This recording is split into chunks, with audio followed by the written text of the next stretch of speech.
Today's guest is someone whose journey reaches straight into the heart. She began her adult life as a footballer's wife and devoted mother of 4, living what many would see as an exciting, full and vibrant life. But everything changed when tragedy struck and her beloved son Finn died in a sudden accident at home, aged just 2. In the shadow of unimaginable loss, she began a long, tender path of grief and healing, one that eventually led to her becoming a 500-hour certified yoga teacher, a creator of Gong bars, which are brilliant, may I say, a workshop and retreat leader, and a reader of the Akashic Records. In this conversation, we talk about love, loss, motherhood, and how a broken heart can open a door into something deeper. We explore how grief changes a family, how healing is never linear, and what it really means to hold space for others when you've walked through fire yourself. This is a story of surrender, of strength, and of sacred transformation. So let's begin. Hello, Jules. Okay. Thank you for having me. Oh, no, it's a joy. Can you take us back to life as a young woman, a footballer's wife and mother of 4? What was life like then? It was very different to my life right now. It was very flashy. Yeah. As you can imagine, in the football world, there's a lot of money in that industry. And it was quite odd for me as a young girl growing up in Middlesbrough. And yeah, it was a bit of a shock to the system, I must admit, when I met my then husband, and he played for a few different football clubs. So we did a bit of moving around the country, which I quite enjoyed. I made lots of friends, and it was really exciting and interesting. But even looking back now, I can't place myself back in that world. Do you know what I mean? I just can't, I'm just so not there anymore in terms of, I don't need that existence. I don't need that profile. I don't need that money and that status. Did it affect you at the time then? Very much. Yeah. Very much. And it was a very kind of close-knit group as well. So the wives tended to, we'd all sit together, we'd all have our children with us, and, you know, we'd have a glass of wine and a chat, then we'd all go out and watch the match and then go home and do it again in a 2 weeks' time. So it was quite community. I mean, you had a bit of a sisterhood going there with other people in the same boat as you and in the same circumstances. Definitely. And yeah, a lot of people just see the glamour side of football, and there's a different side to it. Of course. There is a different side to it. Yeah. So in those early years, how did motherhood shape you? Oh gosh. So when myself and my husband married, we both wanted children. And I fell pregnant like 2 weeks after we got married. So I was straight into, you know, being pregnant and anticipating what life would be like to bring a little one in, you know, and and it just continued, you know, one child, another child. I really loved being pregnant, and I really loved having my babies and having a family. That was my purpose at that time. I know through life our purpose changes, don't it? My purpose, I was fully in that energy. You came as well from a happy family in your own right. I mean, you had a very stable and solid family background, didn't you? So I think that helps you to feel like a nurturer for children if you've had that behind you. Yeah, absolutely. I do agree with that. Yeah. So would you be willing to share a little bit about Finn, what happened and how his passing impacted on you and your family? Yeah, of course. So it was a Saturday, and Cole had been he'd had a match on the Saturday, and he came home, and Finn was just playing at that time. Finn was playing with his little train set. And then he went upstairs to play with his sisters, and Annie came down and said, there's something wrong with Finn. And he had took a screw out of the back of a chair. Right. And he'd lay down and he'd put it in his mouth. Oh dear. And that was it. That was it. So we immediately rushed upstairs, brought him downstairs. We spoke to the neighbour and they suggested that there was a care home, an elderly care home across the road from us. It was Goldsborough Hall. So our neighbour said, get over there, they'll have resuscitation equipment. Oh, right. Yeah, so we did. We took him over. The ambulance came pretty quickly after that, and there was just nothing. The screw was lodged so far down that they couldn't do anything about it. So we had to go home and tell the girls that they wouldn't see it. But we didn't say it like that, but we were very gentle with how we let them know. But there's no easy way to say that either. But you must have been in shock yourselves at the time. Oh, completely numb. I think numb is the word. And Cole was, we both were the same, but we just couldn't believe it. No. It was just literally 1 minute, happy families, next minute, absolute devastation in the family. Yeah. And what about the girls? I mean, first of all, it's hard enough to pass on news like that. Were they of an age where they could really understand what had happened, do you think? Not really. No, not really. Annie was the eldest. She was 10. So she had more of an idea, but we hadn't lost anybody in the family, or they had an experience loss. Yeah. So it was it was difficult. It was difficult for all of us. And we had a lovely vicar in our church in the village. And he said, I've got a friend who I think and this wasn't straight away. This was maybe a week after. I've got a friend who I think you might benefit from speaking to. And he was a vicar too. And he had lost 3 children. It helped things land with me a little bit, because I've heard someone else has gone through it. Because at that time you feel like you're the only person in the world who's experienced who's experienced it. And so I spoke to him and he was really helpful. Yeah, and then, it was just, and another great thing, well, a really good thing what happened and helped us hugely as a family, somebody gave us a book called Water Bugs and Dragonflies, and it tells the story of the water bug lives under the water, and then as it develops and matures, it climbs up the lily pad and its wings form and it becomes a dragonfly. So it's about transition. And that book was amazing. In fact, I read it out at the funeral. Did you? I did, because it touched me so much. And I know that it would help people to understand about love and loss. Yeah, and that's another thing, isn't it? What a thing to have to organise the funeral of your own 2-year-old son. It's unthinkable. I mean, did you sort of almost feel like a robot? Yeah, yes, a lot of the time I did. I was functioning at a level. Yeah. And I knew what I needed to do for my family. And that was about it, really. Yeah, because at the end of the day, you've still got 3 children who need supporting and helping and and moving through. And in terms of them, do you feel it shaped them hugely, having that loss? Has it come out at different times for them, or?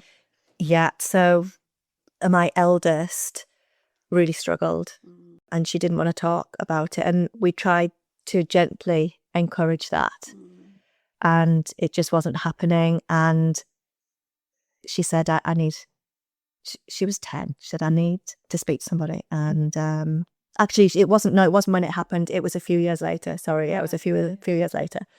And so we took her to Just Be. Yeah, brilliant. Gorgeous bereavement centre. Yeah, fantastic. And I think she was there for 6 sessions. Yeah. And she came out a different girl. Yeah. Oh God, honestly, that I could never have thanked them enough, for what they did for her. It was amazing. But the others, we encouraged them, but they weren't interested. Well, everyone's different. Everybody's different. Yeah. And it can be so isolating, grief.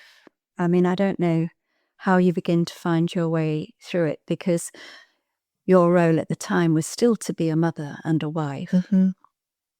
So did you then find yourself taking charge to make sure everybody else was all right around you? Yeah.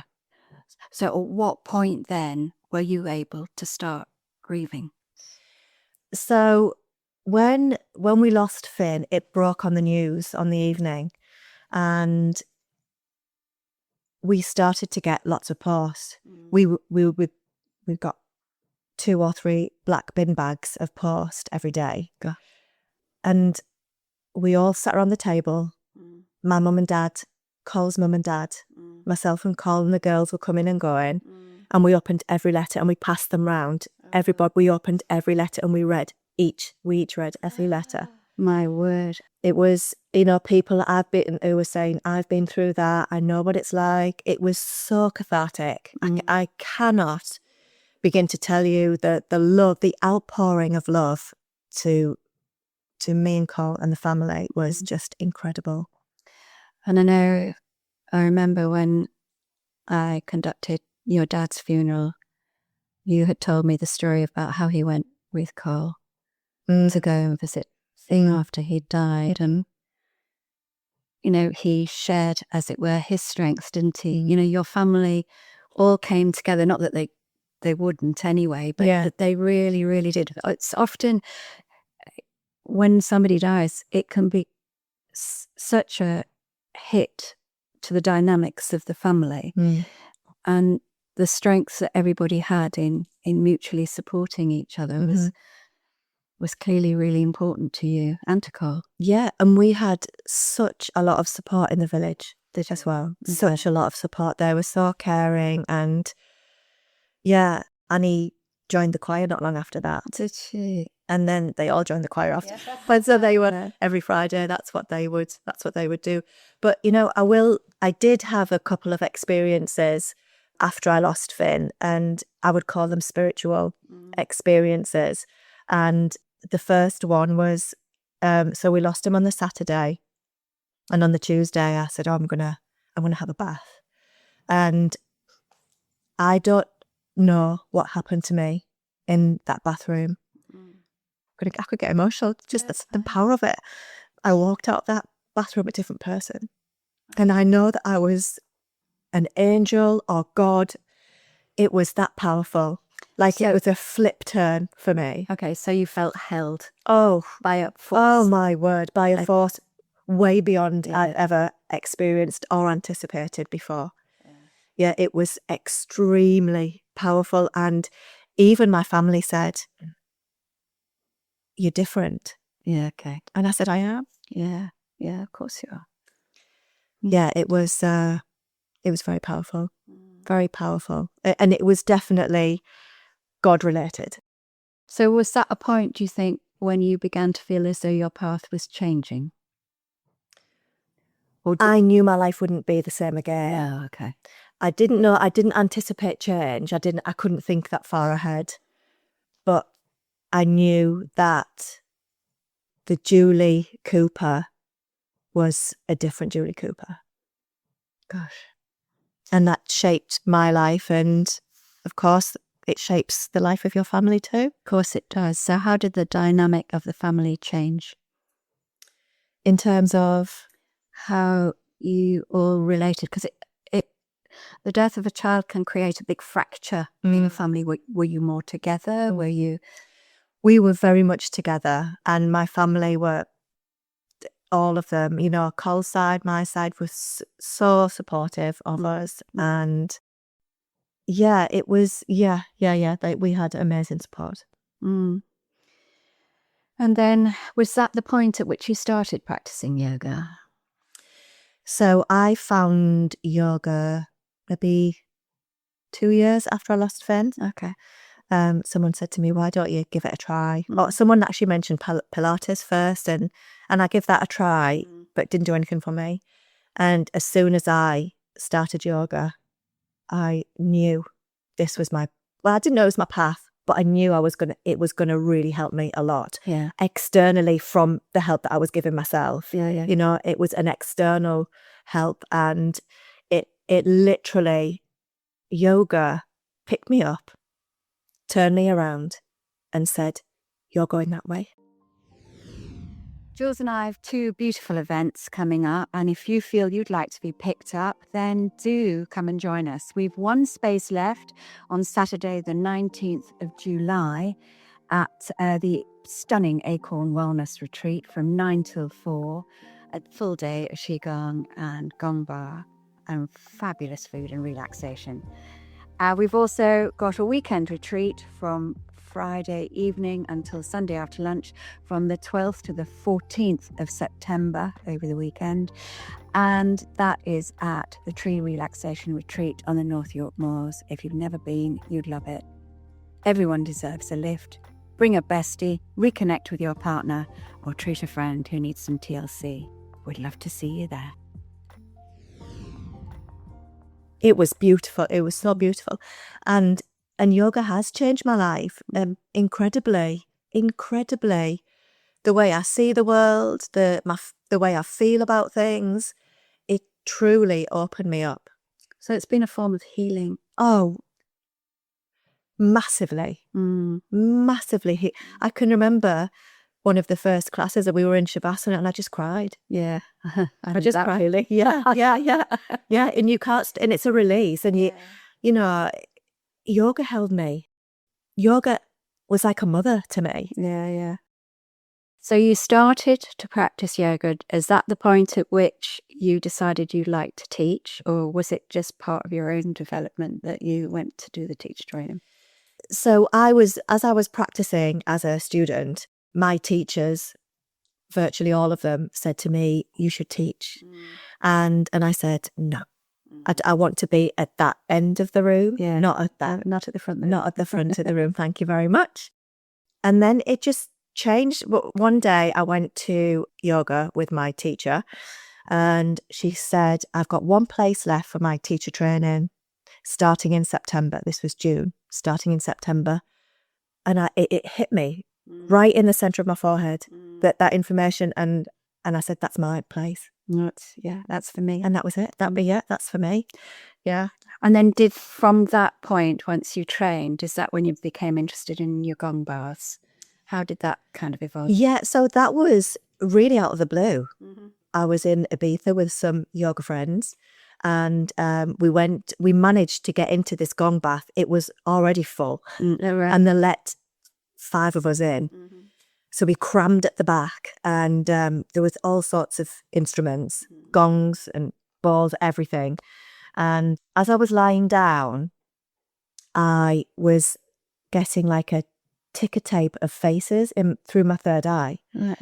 And I was like, what I was seeing, like I saw a squaw, I saw an old man, and I believe now that they were past lives of mine. Right, possibly.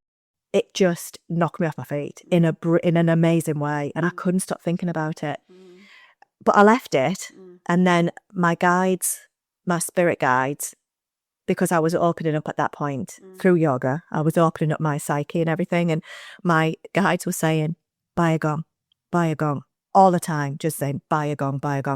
And I'm like, I'm not going to buy a gong. I ended up buying a gong, didn't I? And then I got a bigger gong, and then I got another big gong, and it's become a really strong part of my practice. I find it a very calming and beautiful feeling when I'm in one of your gong bars. It's almost like the vibration takes me. It reminds me of being held in water. Do you know what I mean? That it's soothing and calming, and I can just be and receive. And I think I have over time become very outward led, and that takes me back home. Your gong bars sort of just take me, they kind of cradle me in a place of calm and peace and beauty. So I'm very grateful that you decided to train up. How long did the training take? Well, I went to see a lady in Burnley and she was brilliant. So I did some work with her, and I've done some work with Sheila Whitaker, who is the gongstress down south. And then, for me, and I think it happens different for everybody, but for me, because, as I just said, I was opening up my third eye center and my crown chakra. And so I was able to bring down information, and it was an easy decision for me. Okay. So one thing led to another, to another, to another. And so tell me a little bit now about Akashic Records. Okay, so yeah, I've been doing Akashic Records now for about 5 months, maybe 4 months. And it is once again using my extrasensory faculties. And I connect with the Akashic Records. So the Akashic Records, if you can liken it, well, it is a spiritual library, Right. Okay. in the cosmos. Yeah. Okay. And it's really beautiful. Like, I see it when I'm traveling there to go and speak to the people who I need to speak to get their permission. It's as I'm going there, I'm in the universe, so it's black, and it's just starts a little golden dot. And as I get closer, it's bigger and bigger and bigger, and it's so bright and so golden, and so it's stunning. Yeah, and then I speak to the guides there to see if it's okay if I read the records of blah, blah, blah. And they've never said no. It's a good thing. And then I channel for that person. They will give me questions. I ask for 4 questions. I will look through the questions, and then I will take myself off into a state where my mind is empty and clear. And then I will do their reading and then send it off to them. Right. Okay. And you've done quite a few people, haven't you? Yeah, I have. Yeah, I've done quite a few. I wonder why. Well, I always wondered why a gong bath was called a bath, because I imagine water when somebody says a bath. The effect of it is almost like being bathed in warm water, isn't it? Just explain to me how it helps to heal. So the gongs bring your bodies back into balance. Right. Naturally. They are extremely powerful at allowing people to open up Right. to sound. And yeah, I've seen many people who've told me afterwards what they felt. And I never ask. It's nothing to do with me. But simply lying on the floor on a mat with blankets and the gongs playing take them to a different place effortlessly. Effortlessly. Do people fall asleep a lot? Yes. Yeah. A lot. And I believe they still get the same effect. It's just they might not remember. When you're awake, it's like dreaming awake, if you like. Okay, yeah. And you can remember. But when you sleep, then when you wake up, you might be, and people are like, oh, that was amazing. And then they probably don't have a Scooby-Doo. What's happened in that time? No. And do you think that your own journey of loss and healing helps you to hold space for other people? Yeah, I do. I think everything changed when I lost Finn, and everything got deeper. Everything that I do got deeper, and I felt more, and I spoke about it more. Yeah, I feel very blessed with my life. I feel complete. And I know I've got more to come. But at this time in my life where I am now, what I'm doing now, I feel complete.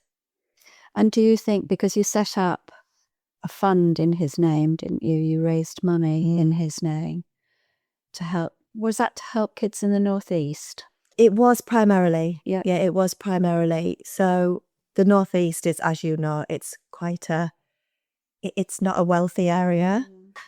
We got to do lovely things like buy bikes for children who couldn't ride a bike and things like that, and send people off for a caravan holiday and lots of different things like that. Yeah, I remember seeing some young lad who you'd raise money for a wheelchair for him that had to be specially constructed and put together because of his disabilities. Yes. Which that family would have never been able to afford to do. So that enabled him to go and watch football, didn't it? Yeah. Yeah. He loved it. Yeah. It was, and it's so wonderful in a not in an egoic way at all, because it never was like that for us. You know, we wanted to help, but it was a heart-led thing, not the head. Yeah. You know, and we were very blessed to be able to. We had amazing people around us supporting us who were on our in our group, and they would, you know, they were hugely supportive of us as well, and we came together as a group and we managed to change children's lives. That's brilliant, though, and very powerful, I'm sure, to feel that you could help children in that way. Absolutely. So, you know, for all the loss and the tragedy, I mean, absolute tragedy for you all, you use that tragedy to make other people's lives richer. Yeah, and I don't think that was a difficult thing to do. That was, somebody mentioned it to us and we jumped at it. Okay. You know, the charity started and that's how it all carried on. What's something you wish that people knew about grief, even long, long after you've experienced your loss? I would say to take one day at a time, and maybe even 1 hour at a time, because you're experiencing so much that you've never experienced before, and you don't know what to do with it. You don't know what to do with it. And yeah, it's a slow process up a very steep mountain. Right. And with support and love, you do get to the top. And when you get to the top, you know, you celebrate, but you carry that grief with you. That becomes a part of who you are. Yeah, I agree. I've tended to think of grief as a hole inside you that you learn to grow around rather than get over. Yeah, that's beautiful. Yeah. You learn a way of living on without that, you know, deeply loved person in your daily life anymore. Yeah. They're always with you, aren't they? They're always. Always. That has been, for me, that's been the singular most dramatic thing that I've experienced through loss, has been the fact that I've always felt spirit around me and supporting me, and even it's probably my family as well, you know, those, my grandma and my granddad, Ancestors. my ancestors, going back are supporting me. And do you have any practices that anchor you? I mean, I know you teach a lot of practices that anchor other people, but do you have any daily practices or practices you turn to support you? I do quite a bit of writing, and I channel quite a bit. So I write down what I channel. That's very grounding for me. That's very, very grounding. It's like pulling the energies from the ether into my physical body and then writing it. Yeah, it's yeah, what else? Yoga, walking, actually. Walking my dog. You're in nature then, aren't you? Nature changes everything for me. As soon as I go into the woods, it's like there's nothing, everything's perfect. Yeah. And the sun's shining, not like today with the rain, the sun's shining and everything's good. And you lead workshops and retreats. And what do you hope people take away from those that you either host yourself or co-host? I love to see at the end of a retreat, for instance, how people have grown and changed and been able to see things from a different perspective possibly, or become aware of something in themselves that they were aware of, and it's been able to blossom. Yeah. I love seeing people transition themselves, because they do it themselves. Yeah. You know, that's what I love. Yeah. So, yeah. Okay. That's really nice. And what's next for you personally, creatively, spiritually? What's next for me? There is something coming, and I'm not sure what it is because they're keeping it from me. But at the moment, I am loving doing the Akashic Records, and that's growing my spirituality and my connection to spirit. So I know something will come off the back of that. That seems to be what's happened with me. I'll start one thing, like I'll do yoga, and then it was Gong, and then it's something else, then something else. It seems to be like a rolling contract everywhere. I know from sharing workshops and retreats with you, you work very intuitively. You are very honest and authentic, and you follow your heart regardless of anything that might lure people in general, like you could get more money doing this, or so you've really left what you've explained was a life that you thought was exciting for one now that's got more depth, but that's because you're being so true to your own path. Mm-hmm. So if you could sit down right now with somebody who is beginning their own healing journey, what advice would you give them? I would say take each day as a different day. Allow yourself to crumble when you need to crumble. I would say to go inward, to the heart, and to connect in and see what is present there.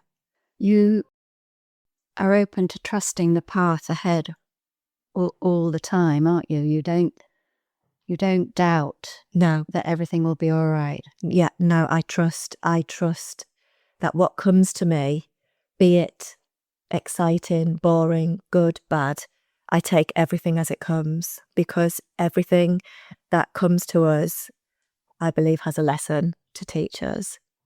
And so now you don't know really what's coming next. Are you just following what inspires you? Yeah, I will. What happens with me is something just drops in. It's it just drops in. Yeah. And then I'm like, oh, it's like the Akashic Records. Oh, I've never thought about doing that. Oh, I'm not going to look into that. So I bought a book and I did lots of research and practiced on people before I put it out there. And so it's just like that, things can just slot in quite easily. And then, like I say, it's like a rolling thing. Then that introduces something else, and that introduces something else. And that's exciting for me. I don't want to do it. I love yoga. I love the Gong. But I don't want to do just that for the rest of my life. No. You know, I want to grow myself. I want to grow my students as well. And is that what you feel the loss of Finn led you to becoming you as you are now? Do you think 100%. I probably would still have been a footballer's wife. But no, seriously, Finn opened the spiritual door for me. Okay. Hugely. And once I stepped through, I knew that I wasn't going to step back. Did you ever feel angry about it, losing him? Yes. I had a word with God, and I told him he was bang out of order. Bit stronger than that, of course. Did you? I did. I had a word with him. Yeah. You said, I'm from Middlesbrough and therefore I can say this to you. Yeah, exactly. Yeah, I think you've never actually dwelt on it. You speak almost joyfully about Finn, don't you? Oh, absolutely. He was an absolute joy. He was a little, you know what, at times as well. No, it was two. He was two, yeah. Tell me anyone who's two. Exactly. But he was amazing, and he came to us as a gift, and he was never meant to stay. I knew that as soon as we lost him. Gosh, wow, that's a huge thing to say, Jules. Yeah, I knew that he came into our family to change us, and to possibly particularly me, because you know I have had a lot of change in my life, and I have asked for change, and I got change, and Finn opened that door for me. You know, he was the growth that I am now. Wow. I find your story so powerful. I think it's extraordinary, absolutely extraordinary. And I think the path it's led you down, the journey, if you like to use that word, not many people like it unless they're actually physically traveling, but the emotional journey you've been on has been absolutely massive. I'm sure he's looking down on you with a huge round of applause. I'm sure he will be. I'm sure he will be. Thank you, thank you. Thank you for chatting so openly on a subject that's very, very difficult actually to come to terms with and to come to talk about. So I really appreciate it. Well, thank you for speaking with me so beautifully, and the questions have been wonderful as well. So my heartfelt, you know what I feel about you anyway, but my heartfelt thanks to you for allowing me to speak about my beautiful boy. Well, I've been more gifted by you than you have by me, darling, so thank you. So as we close now, I'd like to thank you for listening to this honest and powerful conversation. If you were moved by this episode, please consider sharing it with someone who might need to hear it. To learn more about today's guest, Jules Cooper, her retreats, her gong baths, and her work with the Akashic Records, check out the show notes below. And as always, if you're walking your own journey through loss or transformation, know this: healing doesn't mean forgetting. It means remembering with love and choosing again and again to keep showing up, just as Jules has. So until next time, take care, be gentle, and stay connected.